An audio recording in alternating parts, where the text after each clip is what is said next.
ये हैं बांद्री थाना अंतर्गत ग्राम दुगाहा कला में रहने वाले नीतू नामदेव और चंचल नामदेव। हंसता खेलता परिवार था, घर में खुशियों का बसेरा था। लेकिन एक दिन दुख का काला साया ऐसा पड़ा कि भूपेंद्र भैया ना होते तो न जाने क्या होता।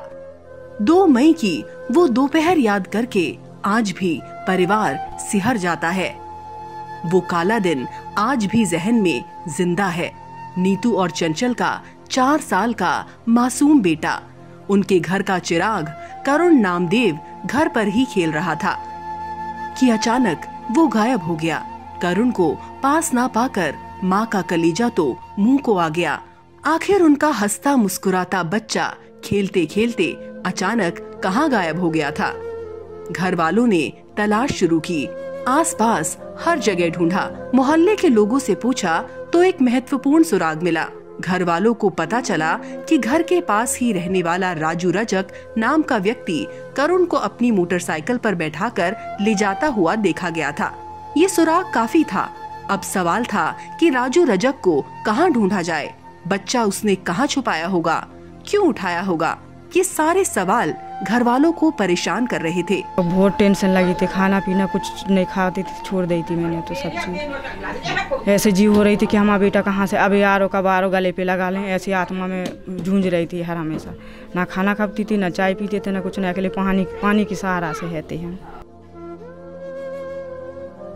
और परेशानी में हर खुरई वासी की तरह उन्हें भी एक ही नाम याद आया और वो नाम था भूपेंद्र भैया का। भूपेंद्र भैया को जैसे ही सारे मामले से अवगत कराया गया, उन्होंने करुण नामदेव को ढूंढने का मिशन तुरंत शुरू कर दिया। मिशन करुण की शुरुआत हो चुकी थी। एक बेबस माँ की पुकार भूपेंद्र भैया को अंदर तक व्यथित कर दिया था और उन्होंने संकल्प लिया जल्द से जल्द करुण को ढूंढकर उसके परिवार को सौंपने का। भूपेंद्र भैया ने सबसे पहले पुलिस अधीक्षक सागर से फोन पर संपर्क करके बच्चे को ढूंढने के लिए निर्देशित किया। भूपेंद्र भैया के निर्देश पर मिशन करुण में पुलिस की टीम जोरों शोरों से लग चुकी थी।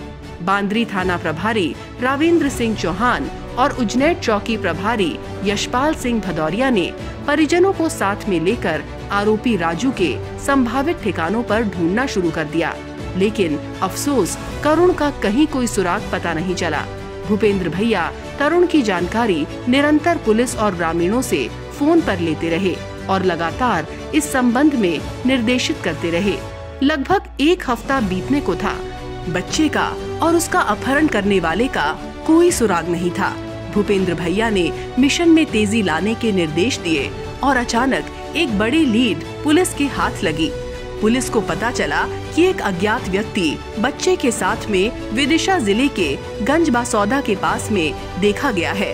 पुलिस ये लीड मिलते ही तुरंत हरकत में आ गई और लोकल पुलिस से संपर्क करने के बाद परिजनों को लेकर बांद्री थाना की टीम बताई हुई जगह के लिए रवाना हो गई।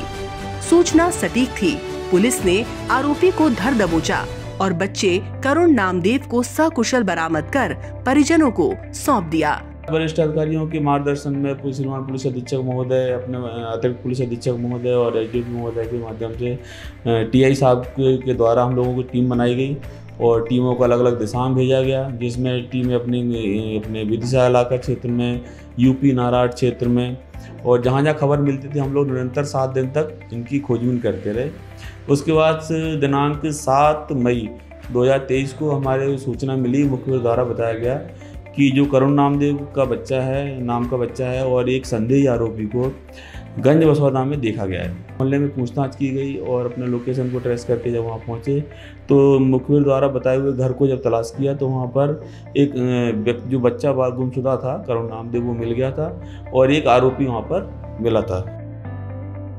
वो पल देखने लायक था। माँ की आंखों में झरझर आंसू बह रहे थे और वहाँ मौजूद हर आदमी भूपेंद्र भैया को धन्यवाद दे रहा था। सच में भूपेंद्र भैया ने एक घर का चिराग लौटा दिया, एक माँ को उसके खोए बेटे से मिला दिया। इससे बढ़कर पुण्य का काम क्या होगा। एक माँ की दुआ हमेशा भूपेंद्र भैया के साथ रहेगी, जो उन्हें यूं ही दूसरों के दुख दूर करने की ऊर्जा देती रहेगी। खूब खुशी भाई थी, कर गए थे तो फिर खूब भाई थी खुशी। वो भी आ गए थे सो फिर तो हमें सबके जय पुलिस वाले भगवान आए और मंत्री आए, मंत्री ने भी खूब मेहनत करवाई, सब ने करी। वो भी शारदा सिंह संग लगे रहे, जितनी रातें आए जितनी रातें घर छोड़ो हमें। अब मंत्री ने तो बहुत सहयोग करो है वो, और हम तो अब जय सोचा था कभी तो खूब बनेरे में और हरवे रहू में, उनको हरवे पद मिलत रेवे।